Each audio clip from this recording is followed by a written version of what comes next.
And let me introduce again Stephen Joyce, who is going to be facilitating the panel, Superannuation and the Silver Tsunami, Can Our System Keep Up?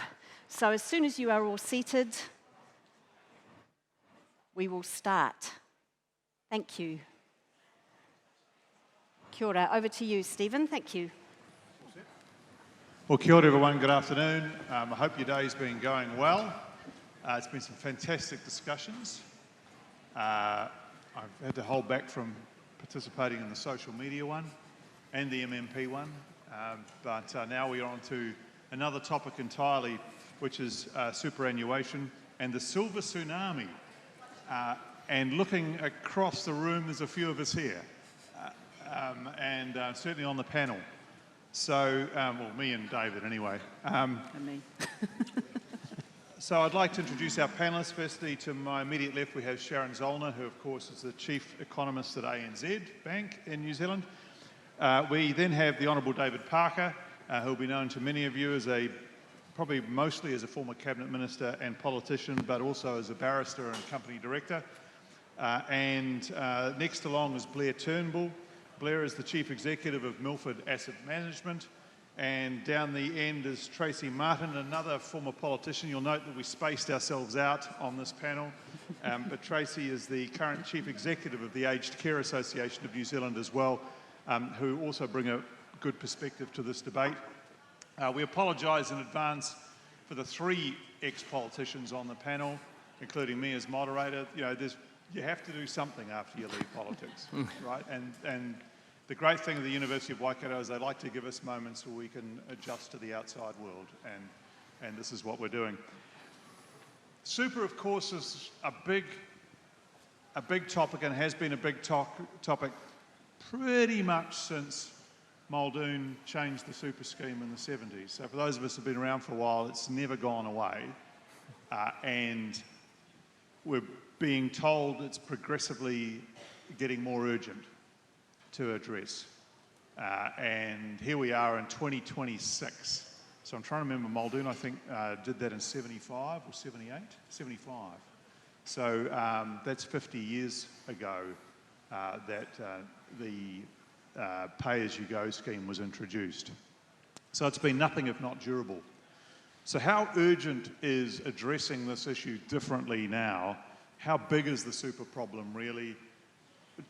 We often get fearful of it. You know, Treasury always likes to step in and rattle the cage about super and how expensive it's going to be in the future. How big a deal is it? Can I ask Sharon to start? What do you think? Yes, well, on Treasury's numbers, funny you should mention them, yeah, it's already increased from just under 4% of GDP 20 years ago to just over 5% now, and under current settings will go to around 8% of GDP over the next 40 years. That's obviously a lot of money we're not spending on something else, but it's also part of a bigger problem. In particular, the healthcare costs of ageing people are a huge part of the story as well. So I think superannuation gets particular attention because it's something we actually could do something about. It's clearly a policy choice, whereas health needs of old people, you know, it's pretty difficult to save money there without leading immediately to terrible outcomes. So I think that's maybe why it gets attention, because it is under the control of the policymakers. You're right, fiscally health is possibly a bigger problem given the ageing population than super itself, but of course you have to keep spending on the health budget, yeah. Yes, I just read a remarkable statistic that people over 85, their healthcare costs are 5 times those of 65-year-olds. So it's basically exponential, and a huge chunk of your lifetime healthcare costs are in the final years of your life. So that makes the maths quite interesting over the next 20 years. David, you've been active in this space during your time in politics. How urgent do you believe it is to change the superannuation settings? For me, its most important ambit is its relationship to productivity. I think we've got to be very careful to separate the political debate on the age of eligibility from the productivity debate, which for me is grounded in savings and investment. And I see no credible way forward for New Zealand to lift our productivity unless we match the Australians and their better savings rate. I prevailed upon you before I came on this to have one graph or one table, Yes. which I'll put on Would you like to put it up now? Yeah, could we? Let's put the table up. So this is... Oops, it's still coming. Hang on 1 second. We've got it. Talk amongst ourselves briefly. So essentially, We can see essentially growth rates in Australia now for 30 years have been higher than ours by a considerable difference. And I think it's time to conclude that it is largely, not wholly, but it's largely because they apply more capital to their labour, which is shown on that graph. And where does that capital come from? Largely from their retirement savings. So you see there that their labour productivity is more than 0.5% higher per annum and improving compared with New Zealand's. And it doesn't quite match, but I would say it is. I know correlation doesn't prove cause and effect, but I think it is caused by their deeper capital markets. I also think their investment signal is better relative to the poor investment choices that we make in New Zealand because of the relative over-taxation of savings compared with the under-taxation of residential rental commercial property, and the move to restore New Zealand to what is the norm internationally, which is to have some benefit to saving as you move from TTE in New Zealand back to EET, would enormously help that as well. So I'm in favour of following Australia into compulsory KiwiSaver, and that there should be a tax incentive that rewards those people that are being forced into that route as you transition out of the current problem into a more prosperous future. Great, but before we just let you go with that table, can I just, one bit of challenge, I can almost hear it from a few people I know in the audience who would say, well, the real reason for some of these stats up there might be just that Australia are really good at digging stuff up out of the ground, and that helps their growth rate. How do you separate that effect, for example? If you'd allowed me a second graph, I would have shown you the change in capital formation in New Zealand during the same period compared with Australia. And over that period, New Zealand's overinvestment in residential housing shows out like the proverbial, and the contrast in Australia, which still has a problem with overpriced housing, but they don't have the problem of overinvestment, and they have invested far more in their productive economy, whether it's services or hard goods. So your argument is that if you look at the asset classes in New Zealand, there's a bias towards housing, which I know is, it's a common argument. It's been made a number of times. And it's partly related to the tax signal, and the easiest way to remedy that is actually by dealing with it through the reversal of the over-taxation of savings. At the moment, if you're a Muggins in New Zealand and you save, if you look over time, you go backwards after inflation and tax. We'll come back to that. Thank you. Blair, you're in the savings industry. You have a moderate interest in this space. Superannuation, how urgent is it? And before we link it too explicitly to savings, is it a problem? Because you'll see a lot of people who are racing to get ready for their retirement and expecting miracles from their savings to help them through their retirement. So how big a problem is it? Yeah, certainly, thank you. And just before I get to that, if you're going backwards and, if you're a Muggins in the room, you can't come and see us, we'll help you out. I'm sure we can do that. First, I do think it's really, really urgent. And why? Just really, really simply, because by 2030, we'll have over 1 million people over the age of 65. And we want New Zealanders to retire with dignity and in the lifestyle they deserve. So I do think, and if we look forward, that it's just going to compound. And why is it going to compound? Because looking back a second, in 1970, about when I was sort of born, you had 7 workers to every person over the age of 65. Today, that's about 4 workers to every person over the age of 65. And by 2060, it'll be 2 workers to every person over the age of 65. And the truth is as hard as we don't like this, we just cannot afford the superannuation system because we don't have the workers. And unfortunately, I absolutely agree, we don't have the productivity. And just to bring the productivity point to life, not maybe as good as that slide that you had, but in terms of OECD countries, there's 37 of them. We are 27th in the rankings in terms of productivity. And here's the killer stat that follows that. In terms of our savings, as a country, we're 33rd. So if we have lower productivity, we have lower wages, that unfortunately really hurts our ability to save, because we literally don't have the money to save for the future, even though we know we need to save. And you know, as has been mentioned many times today, 50% of people today are just surviving paycheck to paycheck. And the news isn't any better for retired people, because 40% of them arrive at 65 and they have little to no savings, private savings, and they're fully reliant on income from New Zealand super, which we simply can't afford. That's pretty sobering stuff. And Tracy, we do have solutions later on, though. We're going to talk about solutions, aren't we? That's right, we're coming to solutions. Yeah, hang on to your hats. Solutions are coming. But Tracy, you're professionally involved at the older end of older people now. When you hear Blair say 1 million at 65, do you immediately start calculating what that means in terms of aged care in 20 years after that? Because that must be a huge number. Oh, well, there's a couple of things, I think. First of all, because I was the Minister for Seniors when we did Better Later Lives. So we did Better Later Lives. We started working with industry about how do you keep individuals longer in the workforce and so on and so forth. How do you incentivise savings? But at the same time, can I just make sure we have the same picture in our head about who we're talking about? Because we talk about this really siloed. We talk about superannuation, should we have it or not have it. All my life, I've been told not to expect superannuation. I'm now 63. So I would like everybody just for a second to picture a 67-year-old in your head. Well, darling, let's all not picture this lady in your head, but picture a 67-year-old in your head. Now turn that 67-year-old into a woman.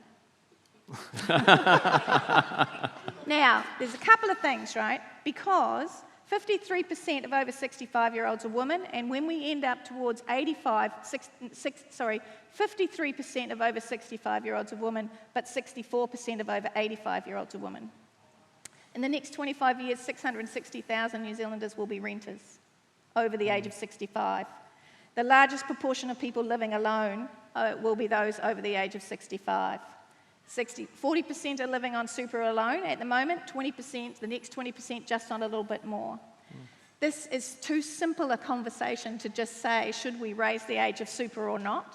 It is we need to be having a much broader conversation, because going off Bill English's numbers, we would raise a $4 million sugar hit for a period of time, and you could put all that into aged care. It's a fair point, but I suppose I will ask the question anyway, is should we be raising the age of super? I know it's a political football. I know, I tried to do it when I was that brief moment that I got to be finance minister after 8 years of waiting for Bill. Yeah. It's all right, he did a good job. But yeah, you do look at it now. I mean, you said you were 63. I might be a similar age. We have 67 down here. You know, people who are very active in their lives. It does feel a bit weird in this day and age that we're paying an arbitrary retirement amount at an age where you know, most people, well, maybe not most, but increasing numbers of people are still very actively working and contributing to society. We just need to put some facts into that as well, though. 59% of over 65-year-olds are living with a disability. Yep. So we need to make sure that the picture we have in our head is based on real numbers and real people. So the question is, okay, should we raise the retirement age from 65 to 67? I asked my 57-year-old husband last night, what do you reckon? We should do it over a 10-year period if we're going to do it, not over a 20-year period. And he said that's fine. Now for him it is, because I earn most of the money. So, you know, his life is from a piece of work to a piece of work. But, you know, if you have been in manual labour all that time, this is a conversation we've had before as a country. And all I'm suggesting is, if we're putting forward that we're raising the age to 67, what else are we doing to make systematic change to recognise the whole of the problem or challenge that is what is an ageing demographic. Could definitely agree it's not the whole answer, I suppose, though, Blair. You know, when this came in the 70s, and my grandfather lived to, I think, 66 or something, and he was thought of as having had a good long life. You know, that when people died in the 70s and their 60s, people said, oh, well, they've had a good run. And nobody says that now. I mean, we've moved, whether it's actually 20 years or whether it's just our perception of 20 years, that, you know, 70 is the new 50 or whatever it is. But it does feel, if you were starting again tomorrow, if we were with a clean slate tomorrow, would we really pick 65, the relatively youthful age of 65, to start handing out superannuation? I'm asking you. Right, okay. I find it quite frustrating, the 65 to 67 discussion, because I think it's slightly rhetorical, because we can't afford either. In fact, Treasury are very clear, unless it goes to like 72 or 73, we can't afford it. So it's slightly rhetorical, but that said, so it's inevitable that we will have to address the age eligibility, and we'll also have to address some form of means testing it. We have to be very thoughtful about it. We'll have to signal it, but we will have to do that, because we are simply borrowing on a credit card if we don't. I think the bigger picture is, the real bigger crux of this issue is at the heart of the productivity issue, and how do we develop as an economy to have better productivity, to pay higher wages, to enable people to save, to develop private savings, not feel like it's a salary sacrifice when you put into KiwiSaver, but you actually really start to enjoy and appreciate the value of your KiwiSaver and develop your private savings. So I think, unfortunately, you know, all the math and the data is highlighting that if we look forward, the ageing population is inevitable. We don't have to have a savings shortfall, but we do really need to start working on it very, very quickly, because, it's, you know, the older quote from Hemingway, it happens very slowly until it doesn't, and it will happen very quickly. And we do need to address some of these, you know, shortfalls. David, do we need to address the age? I fought 2 elections on increasing the age. One under Phil Goff, one under David Cunliffe when I was our finance spokesperson. I took a remit through the Labour Party and had the support of the Labour Party to raising the age of eligibility from 65 to 67 over a period of time, and you opposed it. But then we recognised your brilliance and adopted it. So that's a counterpoint to your earlier political one. It's the only political point I'll make unless you make more. That said, it's not the big issue, and with this I'm with Blair. It does not fix the problem. You know, Krugman, what did he say? I've got the quote here. Productivity isn't everything, but in the long run, it's almost everything. And it doesn't fix the productivity problem. And, you know, if we have low productivity, as Blair says, you put it to 67, you still can't afford it. You've got to, you know, change nothing and nothing changes, but don't blame Greece. It's an old speech that I wrote years ago. There's an essential truth in that. If we don't change anything, nothing will change. And if we've got a productivity problem, and we have, and I think we would all agree here that we've got a productivity problem, what else are you going to change to improve productivity? This is the biggest lever, and it also provides you with a path to a gradual transition, whatever your age of eligibility is. I don't believe means testing is the answer. Means testing, for those who've looked into it, what do you do with someone's got lots of assets and no income? How's that fair? What do you do if someone's got a multi-million-dollar house, but you can't eat it? So you actually find that means testing doesn't kick up much money. You actually need to get everyone into an Australian style or a Canadian style, there's different ways you can do it, workplace saving, and then require them to put all or part of that savings into an annuity when they reach retirement age or earlier. You've got a lot of flexibility then, and start to abate your way out of the silver tsunami that you complain about, in my opinion. Yeah. Sharon, is that your view as well, in terms of the age is irrelevant? It's not irrelevant, but it's not the fix on its own. it would need to, sorry, I'll say that again because my mic wasn't working. It's not the only, it's not going to solve it on its own. No. It probably needs to be Would you part shift it? of a package. Yeah, I mean, the very first superannuation scheme came in at an age that was higher than life expectancy. It was Yes. kind of more like a little reward for the lucky few rather than actually what it's come to be, which is an expectation that you're going to be looked after for about 50% as long as your working life was, which is something far more ambitious and difficult. So look at the Treasury numbers. Yeah, raising the retirement age, unless you're going to go to 72 or something, isn't going to solve it. It's really actually moving the indexing from the wages to inflation, to CPI inflation, and therefore it grows more quickly. But then, of course, you've got that group keeping up with the cost of living but falling behind everyone else. And there's some quite scary statistics in terms of how they would end up, the proportion that would end up living on less than half of the median wage. But the counter-argument to that is, of course, that the wages and the standard of living should have increased over that time. So you're not talking about an absolute fall in their standard of living. But a relative fall in But standard of that's the lever that really moves the dial. That's no less politically toxic than the age, though, for sure. And on means testing, it can work, but the challenge there is that it will dramatically reduce the labour force participation rate of the over 65s because it might actually end up costing you money to work. Yes. And the evidence is that working beyond 65 keeps you young, keeps you engaged, keeps you socially engaged in community. So there's costs there that are maybe harder to measure but are real. So then let's flip to the savings side, because I think there's at least 2 people, possibly 3, maybe 4 people on the panel who think that's a big part of the answer.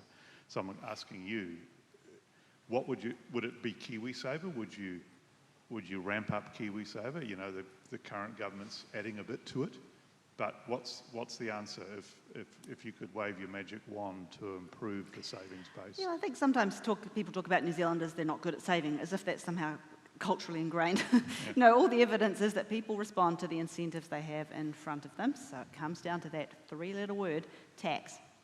And I totally agree that we have a problem with the tax treatment of housing versus other forms of savings, that your nominal returns on a savings account are taxed and you can end up going backwards if interest rates are low, all that sort of thing. Now, I'm no tax expert, but I do think it seems clear enough that something's not right with our incentives and that people are responding to them rationally. So speaking of politically toxic, increasing tax on housing is one of those ones. And certainly the house that you live in, that's not particularly palatable. So I'll go to David because I know you're itching to tell us your saving solution, so this could be the moment. Well, for a start, I'll say that I think we need to be clear that superannuation is a bedrock setting in New Zealand that New Zealanders, as they age, ought to be able to rely upon, so that we don't have elder poverty and people having to live under bridges. And I think that is the enduring nature, as Sharon's already mentioned, or it might have been you, Stephen, of current settings is actually testament to the fact that most New Zealanders think that we need to have security in old age for the elderly. So I don't want to give the impression that I'm in favour of unwinding that security. But there is a way through, in my opinion, a transition. And for me, the best work in this area has been done by Andrew Coleman. He did work for the financial, what's the financial services? Yeah, the FSC. And interestingly, most of the people that have been long in the tooth in these things, and I see Graham Scott in the audience, you know, the change that came about when New Zealand moved from some exemption for savings from EET to TTE was at a time when there were other problems being sorted out in the super front. We had defined benefit schemes. We had no portability of superannuation. You could be stuck with an employer all of your life, having effectively contributed through your wages, and if you left, you lost your super. And those problems were sorted out by the then administration, and they were facing all of these other fiscal problems, and so they chose TTE partly for fiscal reasons. You better expand on TTD and so just for a second. Most countries in the world, one way or another, give you a bit of a break on savings. Some people do it through your social security contribution, because most countries, in addition to your tax system, have a social security contribution if they don't have a compulsory savings scheme. And when you make your social security contribution, you do it out of your gross wages. So you might get an extra 2% or whatever it is, or 5%, whatever it is, taken out, and it's your gross. So you don't have tax deducted from the bit that's being put towards your future social security that you're going to get. Similarly, if you have a savings scheme, the norm is internationally that you don't get taxed. You actually save the gross rather than the net. And that makes a huge difference to your savings pool at the end of your period of savings when you retire. And that's the big difference between New Zealand and Australia. In New Zealand, if you want to save in KiwiSaver, it's your after-tax saving, whether it's your own portion or your employer's portion. It doesn't really matter. And in fact, the division of those two doesn't actually matter economically. It's the same economically. But in New Zealand, if your marginal tax rate is 33 cents on the dollar, which it is for a lot of people, you are saving a third less when you put your contribution, whatever it is. Now, the reason why that's hard to change in New Zealand, in my opinion, is that we are ignoring the most basic principle of accounting, which is the proper matching of expense and revenue. And we do not accrue in the government accounts the long-term savings to superannuation occasioned by the short-term pain of the move from TTE to EET. The first 4 years of tax cuts that the saver gets are booked by Stephen Joyce as Minister of Finance. The long-term saving to the country of the reduced future liability for superannuation as you transition out, ignoring the productivity gain, we have that mismatch. And in my opinion, we actually need to have a grown-up conversation about running a suspense account in the government accounts that actually shows you on an accrual basis what's actually happening to the government books. Because otherwise, if Stephen runs a bigger deficit because he's given a tax break to savings for a start, he gets beaten up politically. I sort of feel almost like we've got to cross over to Ian Rennie at some point for his live reaction to David's proposal. I'll give him a couple of minutes and then get him to speak up. It sounds deceptively good, but it still feels, I'm starting to sound like an old Minister of Finance again, that the money's sort of got to come from somewhere if we're not taxing. I implicitly agree that you should not be taxing savings as much, and we know anybody's going to struggle to put more tax on housing, so something has to give. Blair, what would be your solution? Yes, and I'm an accountant. I think I followed most of that, but I'll give it a go. And we do have PI tax, obviously, for funds, and in a ways that's a version of it, but again, more thought to go into it, because I do agree, it all comes back to the same problem, is how do we get private savings higher? How do we manage that productivity? Take a step back. I do think, right up, the headline is KiwiSaver is good. It's a force for the good. It's helping us save, but it's not a perfect solution. It's not a solution for infrastructure. It's not a solution for many of our other woes, and diverting it into illiquid stocks and all the rest is not part of that. It's a retirement savings scheme. It's one piece of a jigsaw that we need to do to address the crux of the problem, which is around productivity. It is around a nation of savers that we have to build.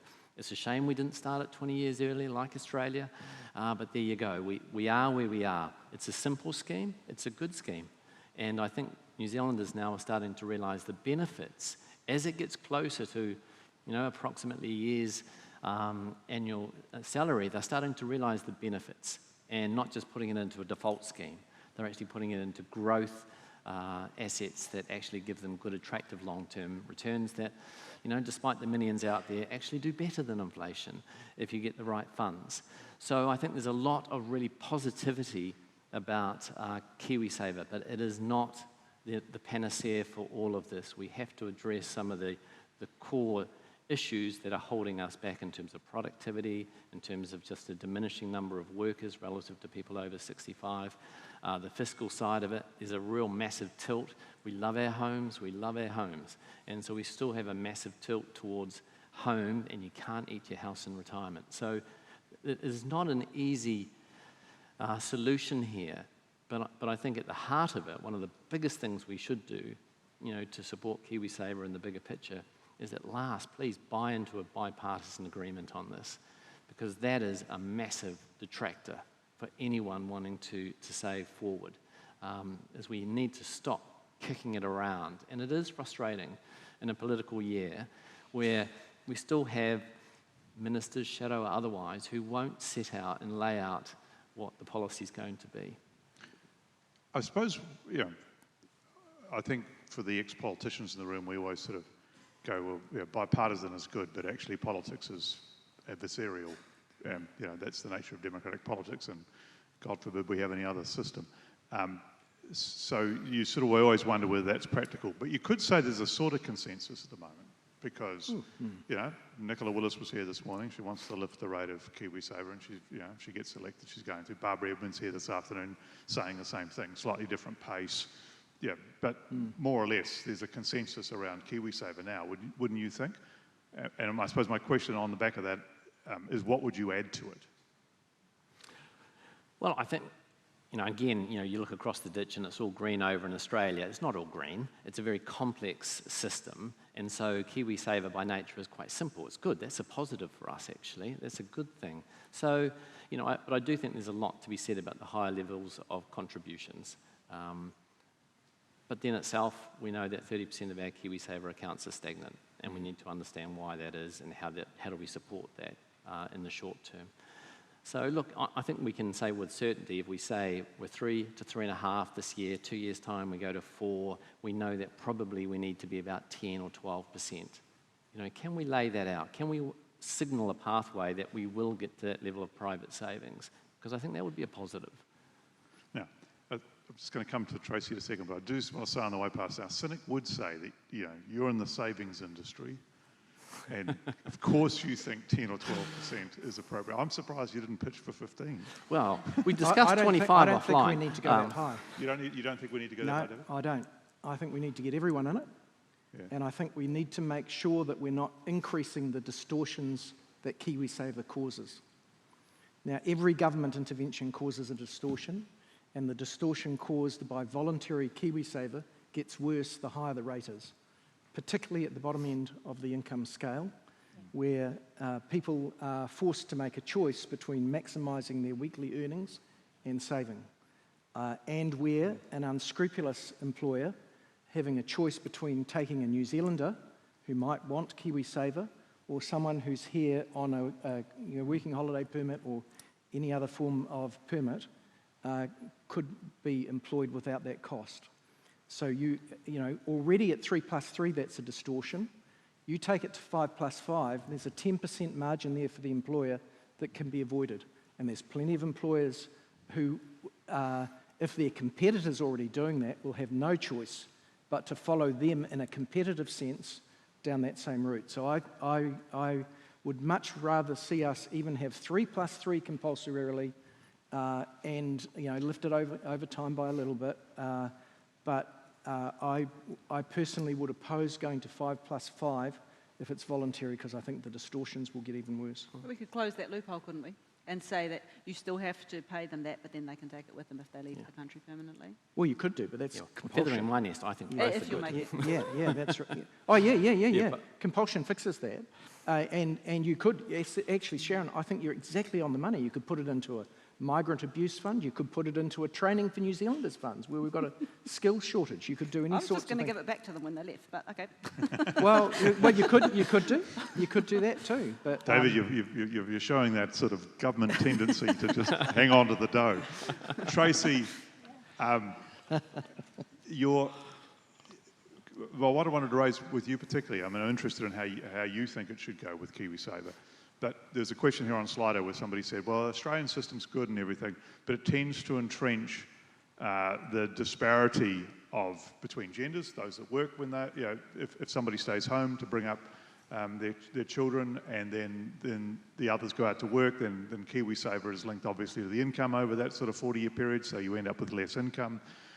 And also, people on low wages, they end up with less savings. Is simply increasing the percentage the answer? No, I don't think just increasing the percentage is the answer. And I agree with David. I think that there's an opportunity there to increase disparities. But what I'm pleased about with the conversation is we've completely moved away from actually raising the age of superannuation. Because I would argue we're too late. If in 25 years we're going to hit the peak of what is the 50-year window of over 85-year-olds and over 65-year-olds, if there's only a 10-year, if you're going to shift by 10 years, you've literally missed the window for all the savings that people think they're going to get, right? So this conversation is much more constructive if we're talking about what the future looks for. And I would agree with David, we have to get everybody in. I never understood why we removed the $1,000 incentive payment when children were signed up by their parents. And we could literally attach it. You are legally obliged to register the birth of a child in this country. And some people don't, and we find out about those children when they go to school. Imagine if what part of that is that a KiwiSaver account was opened under the name of that child, and the state put in $1,000. And it was actually legislated that those managers of those funds were not allowed to charge fees for the first 16 years of that child's KiwiSaver account. We now Blair have was got, with you till then. Pardon? But what we've got now is what we used to have, which is this concept of introducing saving for long-term outcome. When we used to go to school with post office books and put money in and relatives could do it, we had delayed gratification and we knew what we were going for. It's never going to replace baseline super. And just to make a comment about means testing of super, that turns it from a universal entitlement as part of the social contract into a benefit. It does. And it brings its own complications on who's worthy and who's not, and the line is never at what is really rich. Everybody's just below it or just above it. Yeah, I think you're right. It also just makes it so complicated in terms of encouraging people to arrange their affairs in a different way. Just back on the $1,000 for a second, because some would argue that that's the political, ends up being a political football. Just put $1,000 in anybody's account for no reason.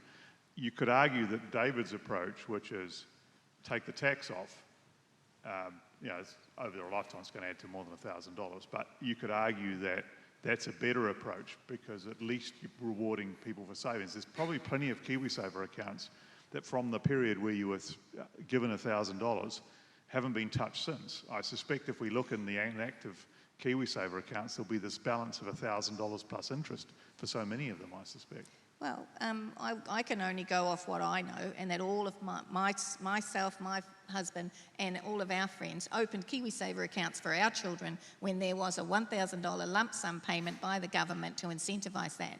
All my children have then gone on to make sure that they contribute to their KiwiSaver accounts. So it's not either or. You asked me whether it was $1,000 or David's.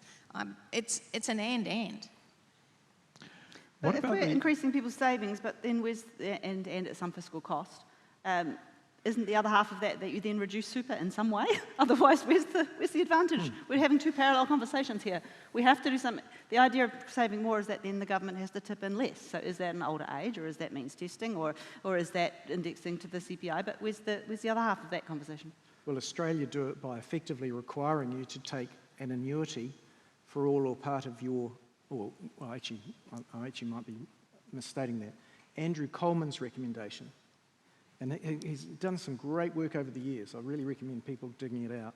His recommendation is that you require people from their savings pool to take an annuity for all or part of their superannuation costs to the extent they're able to, but you've still got the bedrock of superannuation there for everybody.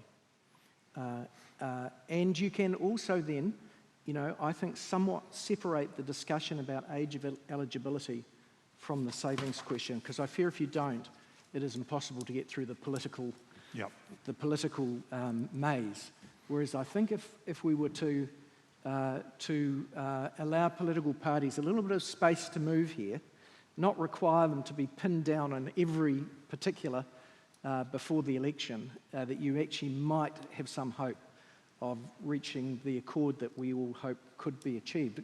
Winston Peters has been pretty consistent during his political life, going back to his time in the National Party and soon thereafter on his view on savings.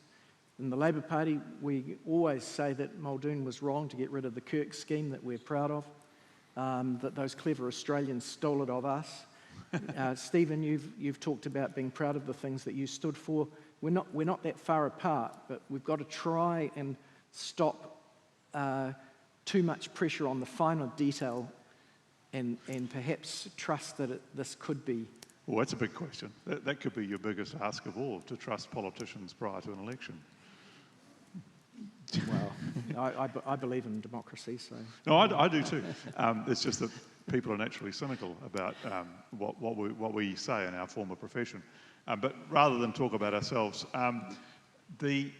what about the argument, though, that people often adopt in compulsory savings, which I know has long since been put to bed in Australia, that there are plenty of ways that people can invest in themselves, particularly when they're building their assets, and the classic New Zealand one is farms, right? Is they would argue, well, I'd rather put every bit of money I got back into my farm to pay off my farm because that's my retirement, or the shopkeeper who effectively borrows against their house to build their business, and they think, why do I want to put 5 or 10% of my income into a KiwiSaver account when I'm doing all these things for myself? And that's, for me, that works. They're not suggesting it works for everybody, but it works for them. What do we say to those people? Most countries don't make self-employed compulsorily contribute. They do exempt them. Okay. Yeah. So you would do that? Yes. Yeah. Because I agree with you. That's your choice, and more often than not, it works out for them. And when it doesn't, well, they've got the backstop of superannuation, as everyone else has. Yes. Okay. So is that a consensus amongst the crew? No. I think I've got... Blair will give us the other perspective. I'll have small countries of data that would highlight diversification is good, and all your eggs in one basket, whether it's the corner store or whatever, is not necessarily good for you. So I think at the heart of long-term and an outcome you want in terms of retirement, I think diversification is good, and I think we can see that all around the world, and I think I'd have a good discussion with anyone to say, no, I want everything in one asset. And I think we have a system with KiwiSaver and the like where it can accommodate that, right now your lifestyle changes, you want to put more or less in as a sole proprietor. I do agree it is challenging, but you can accommodate that. So I don't think we have to have a mutually exclusive system where it's all super, it's all KiwiSaver, it's all this or that. I think at the heart of this is challenging. It's hard because it's hard. And there's a number of pieces here that work together. The productivity, the way that we're set up, how we save, and I wish there was a silver bullet, but there really isn't. And so when I'd say to someone who is sole proprietor, I'd say, look, put aside when you can. Use private savings. Invest in your business. We want that. Absolutely, we want that. But having everything riding on one horse is not such a good thing. Yeah, there's a cultural thing, though, that... No, I think that's a big part of it. There's a lot of research that highlights New Zealanders as a culture. We don't like talking about money. 42% of us in recent research highlights that this is one of the things at the kitchen table you do not want to talk about. So we need to sort of overcome that barrier, have a talk about it, understand the problem, understand the challenges, put some plans in place, and then have the confidence to back it. So what do we think then about this, where we've got to with KiwiSaver? There's hardship withdrawals, or withdrawals for your first home and those sorts of things, because that's an extension of the same argument, right? Which is I've got a better use for the money right now in terms of building my asset base. Where are you on that, Sharon? I mean, is that? Yeah, I think unfortunately when you made it that you could withdraw to buy your first home, it did actually make a fairly large dent in the whole notion of what it was supposed to be. Yeah. The hardship withdrawals, I think it's problematic that every scheme has to decide for themselves and be the adjudicator on when that threshold is reached. That opens it up actually as potentially a competitive thing. The word of mouth is, this scheme's really easy to get your money out of, so I'll put my money in there. I'm not suggesting that's happening, but that kind of weird stuff could happen. It seems to me there should be, and some funds have clubbed together to make their own, but there should be an agency that decides objectively whether that threshold's reached, for example. But that's detail. But you'd tighten all that up? I think it should be made more consistent. Not necessarily tighter, but more consistent anyway. David, what would you... Well, it is meant to be retirement savings. It's in the name. That said, I think there's another way through here, which would be products that could reflect the fact that if you've got a KiwiSaver balance, maybe there's a product that could be developed between the government and the finance sector that enabled the first home buyer to get their deposit on their first home. So for the first home, I want first home buyers. I really believe in the importance of high rates of home ownership. But I don't necessarily think that the answer is to allow people to stop saving or to withdraw their savings to do it. I think there's another way through that with a companion product. Okay. Yeah, you and the same, I suppose. I probably am. Look, we all want people to have homes, you know, absolutely. But at the same time, you don't want to have a 20-year holiday after that in terms of saving for your retirement. That's what we don't want to see. 90% of all working New Zealanders have a KiwiSaver. They're seeing the benefits of it. So the challenge is that 30% of them are static. So we need to understand how do we get them back on saving. Admittedly, it might be at a lower level, but get them back into that routine. I think it was well said. I think it was Jared Kerr in one of the earlier panels when he was talking about Australia, and he really did highlight over there they don't think about this. It just happens. And I do take the point about some nasty employers not paying their fair dues on KiwiSaver. It just has to sit on top. It has to happen as part of just the old 50 cents in the post office savings account, whatever that was. But it has to happen just naturally because it's good for everybody, it's good for the economy, it's good for New Zealand as a whole. But again, this whole session is about how do we solve the fiscal time bomb that is super. And we're just talking about how do we get people to save more and have a better retirement. That's nice, but it doesn't solve that first problem. Right. And that's where there are no good solutions. I mean, we can all agree there's nice ways to increase saving. There's no nice way to reduce the fiscal cost of superannuation. If you grow KiwiSaver and all of that, it's so that you can give people less public money when they're retired. That's the reason you do it. But we're kind of dodging that part of the discussion. I'm happy not to dodge it. I'm not dodging it. I say that if you get the tax cut, and again, quoting Andrew Coleman, he would divide us by age. He would say, under a certain age, you're going to get the change to the tax benefit of KiwiSaver and you've got to be in it.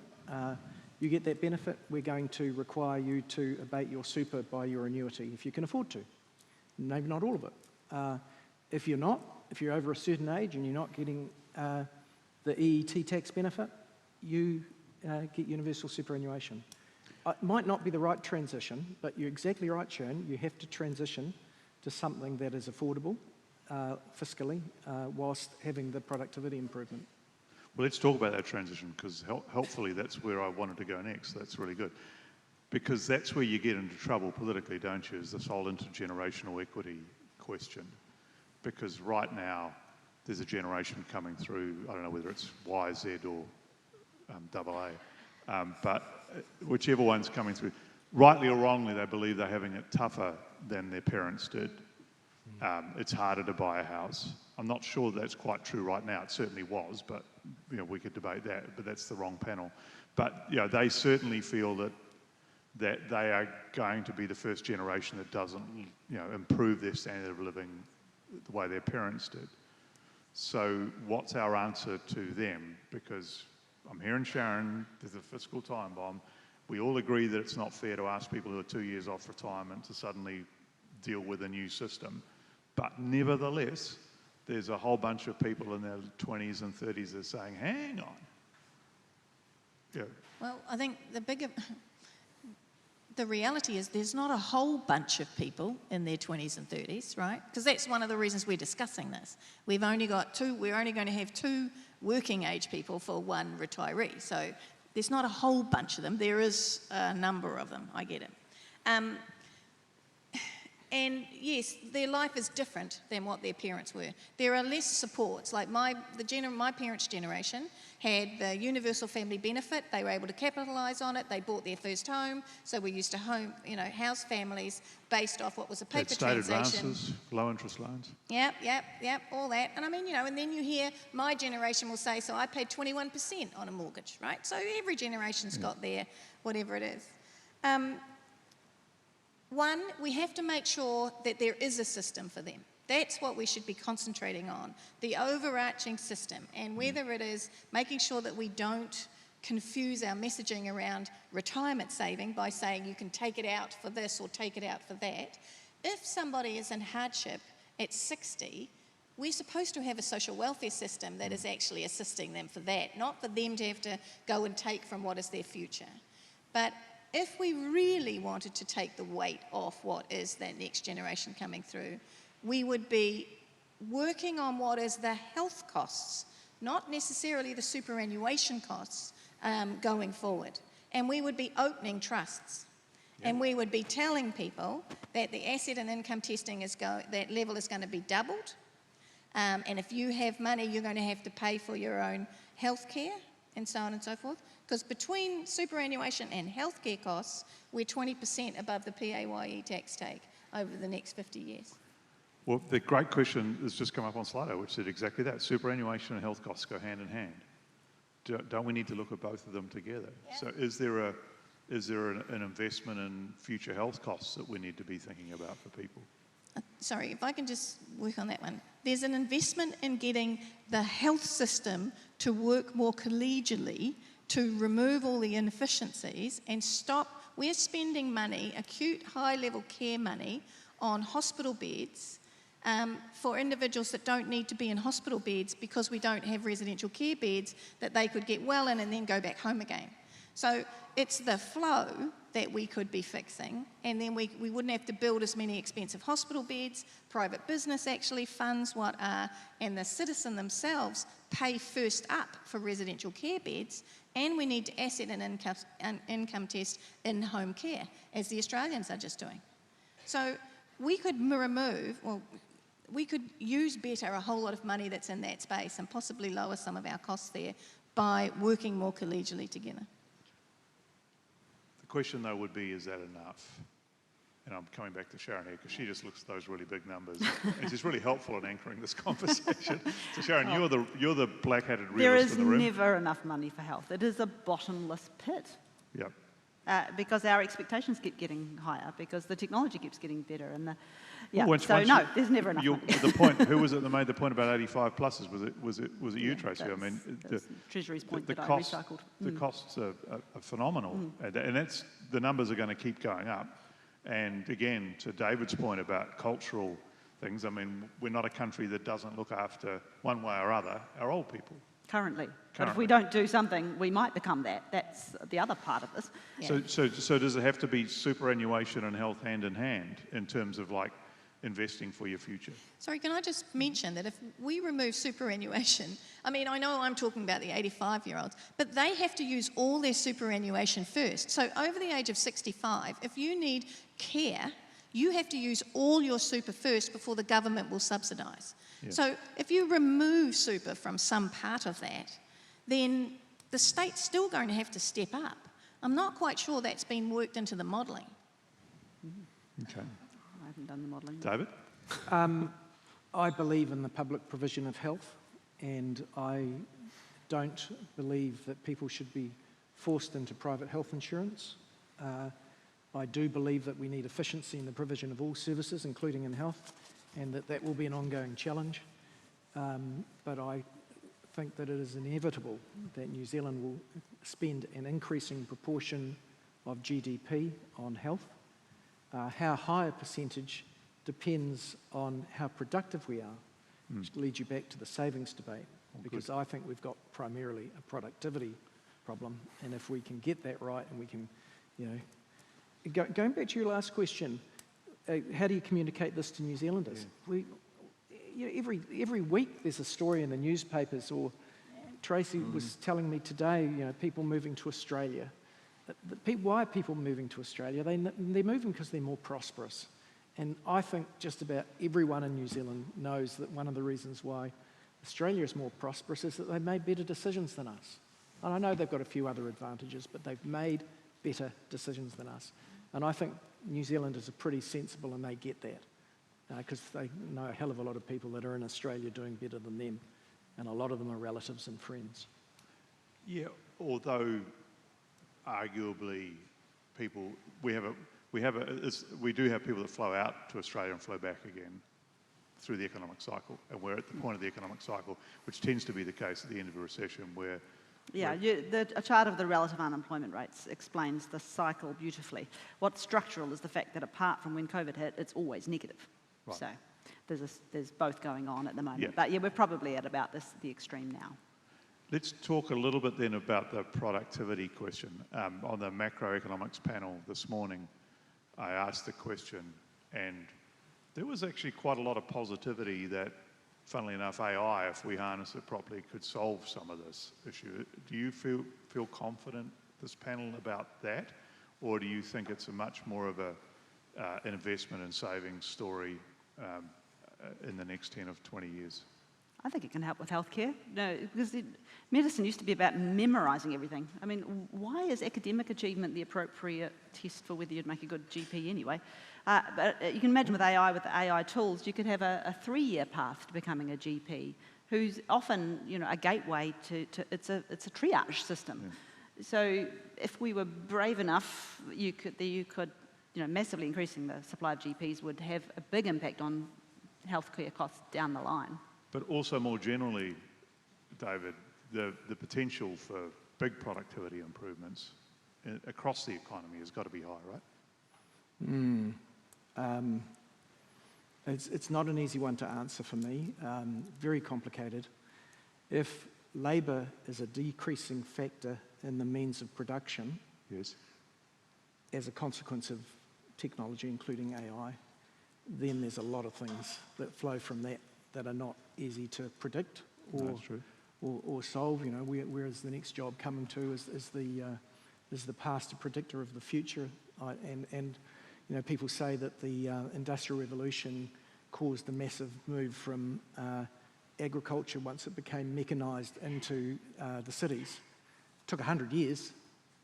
Wasn't an easy transition. It's an easy transition to look back at after you'd gone through the 100 years of dislocation. So I don't want to predict the future there because I don't know what it is. I do think that we know that we do not save enough in New Zealand. We do not apply enough capital to our endeavours and to our labour. But if labour is a decreasing means in the factor in the means of production to the other part of the economy, we haven't got enough savings to apply capital to capital. We still need to lift productivity, and I come back to there's no easy answer for New Zealand. It lies in savings and investment, and I can't see another way through, and I've been at this game for a while. Okay.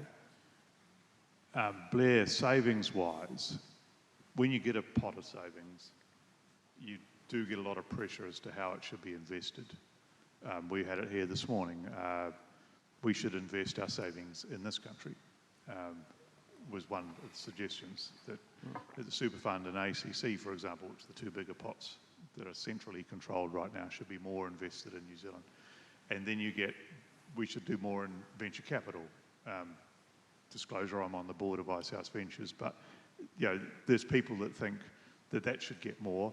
In the Australian environment, you get all these big super funds that make decisions based on quite a lot of social characteristics as well as financial returns. Is that a danger of these big sort of funds of capital that you end up not actually getting the improvements in productivity because there are all sorts of other ways in which they're required to be allocated? Well, maybe take 2 steps back, because I think we all agree on 2 things maybe up here, which is if we want universal healthcare, we want a universal base to protect people in retirement, then we're going to need NZ Super and we're going to need KiwiSaver. And really, any decision should be to continue to thoughtfully manage the crunch we have on NZ Super in the short term, and that's going to be some hard decisions, but also continue to support KiwiSaver. But at the crux of it, completely agree, it's a productivity issue. We're very good at growing grass. We've done it for a long time. We have lots of cows. We're doing really well at that side of it. We are, and that's not beyond us, to be very, very good at the technology side of horticulture and the like. We have to find new ways to be productive. Not surprisingly, I am on the side of AI. I think it's overvalued in the short term, but we'll look back with the time and we'll say, well, it's actually probably underplayed over the long term. So, embracing this through our wonderful universities and the like, and getting comfortable with this has got to be a good thing in terms of productivity. Just a quick story. I was lucky enough to live in Singapore and had 10 or 12 years in Asia. And I remember back in the Singapore government about 2010, they were looking around at ways to create revenue, and they thought this gamification, games and all the rest with kids was going to take off. They had no experience of it at all. They created a space out by Changi Airport. They did fiscal incentives, et cetera, no tax on these businesses for the next 10 years. They welcomed them in, they provided space for them, and they welcomed this in as an industry. No surprising fast forward. They're now the third biggest player globally in terms of gamification, alongside their ports and their other things that they do. But they plan forward. They really plan forward. Yes, ageing population is inevitable. Yes, we've got fiscal challenges in the short term. But we don't have to walk into a savings shortfall in 10, 20, 30 years. We can make some calls, but we can't kick it down the road much further. We have $140 billion in KiwiSaver. It is starting to accumulate, especially if we keep saving into it. That does create opportunities. It's slightly frustrating. We've been openly saying this as an industry. We just don't have enough really good assets on the NZX and similarly to invest into. So as a result, as an industry, we do put 80% of our monies offshore. And you want to do that because at the end of the day, you do want really good returns for your clients. But it would be great to have more infrastructure assets to be able to invest into. It would be great. This time last year, I think we had a big effort to bring people from all around the world to talk about infrastructure. And we got a lot of people coming here to talk about infrastructure. It's started, but we really need to accelerate into that and find more opportunities and sort of celebrate some of those opportunities as they come online. We can do more than grow grass. I'm pretty sure we can. Okay. There's a couple of questions on Slido that I might want to finish with. One is the suggestion that you've got a generation now which, as a group, is retiring. The end of the baby boom is the next generation, who actually have done pretty well on accumulation of assets over their lifetimes as a group, not everybody. And these people are suggesting that maybe it's reverse annuities based on their housing is an answer that they should be doing. Particularly when you look at the younger generation, which is having trouble achieving asset accumulation, and as we know, is a much smaller generation. So we've got this massive, one way or other, there's a whole bunch of wealth that's tied up in people aged over 65, which is somehow going to be redistributed either before they die or after they die, right? So should we be looking more at those things? Tracy? A couple of things, because 40% of those over the age of 65 have got assets and income and are doing all right. And then we've got that 60%, and that came from the Retirement Commissioner, right? So we just need to be a little bit careful when one of the things that would help this conversation is if we stopped just having this 40-year span, right? We should be recognising that people will live to about 105. So it's not uncommon for me to meet 103-year-olds, 104-year-olds inside care facilities. And they're, talkative, but they need care. So, but we talk about this 40-year spread as if they're a whole lump of sort of homogenous human beings. We need to be breaking them down into decade blocks, and we need to be looking at what are the pressures and the markers and the usage of services, etc., in those decade blocks would be my first thing. And when it comes to the assets that have been accumulated, those who are in the 40% are being exceptionally well served with regard to accommodation and access to care through what is the retirement village and the big six and so on. I would be worried if we decided that they were the majority when they're not.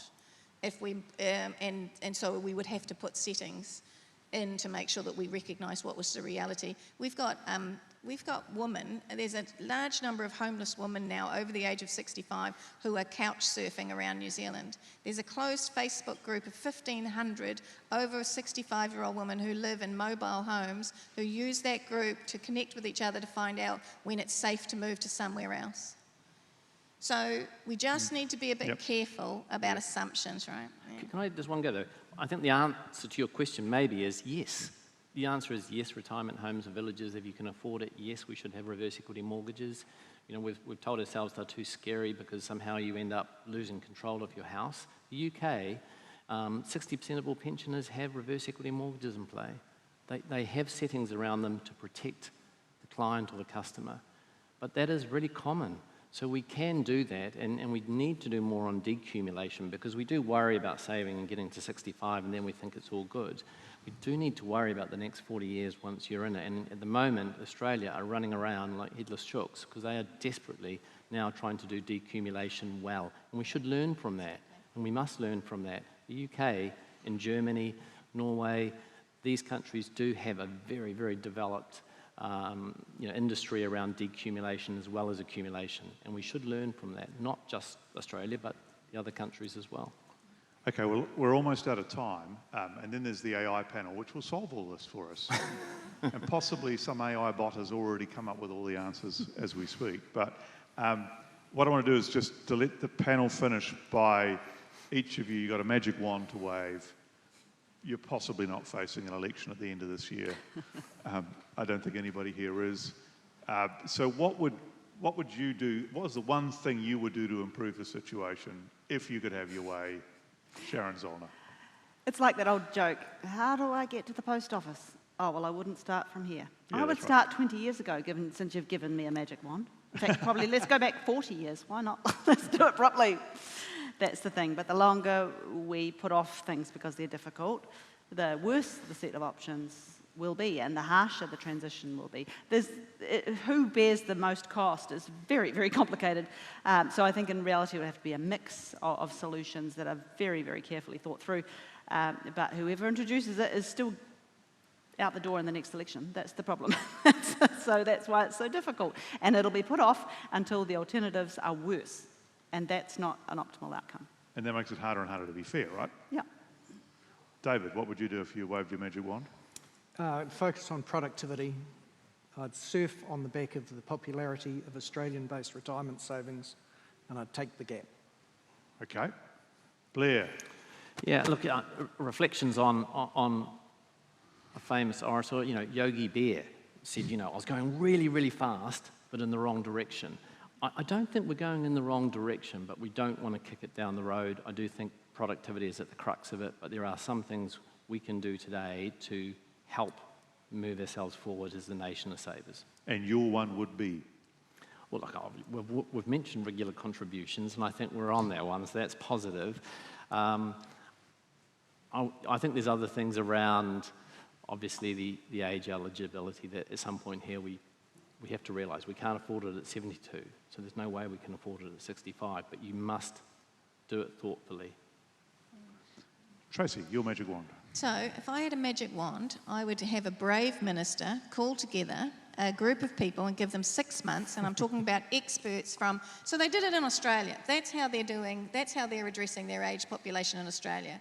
A junior minister who got the Minister for Seniors portfolio, brought together the unions, the providers, the treasury, and she put them in a room for 6 months and said, give me the fix. I don't want a review, give me the fix. They gave her the fix, and they're implementing the fix. So that would be nice. And Tracy's volunteering to be on the panel. No. Fantastic. Look, it's a vexed issue, and the interesting thing is, and there's been lots of other Slido questions here, along the lines of, well, it's easy, you just do this. I think where it all becomes a bit harder is when you hit the politics of it, and certainly there's 3 of us around this group who have experienced the joy of challenging this issue and the politics of it.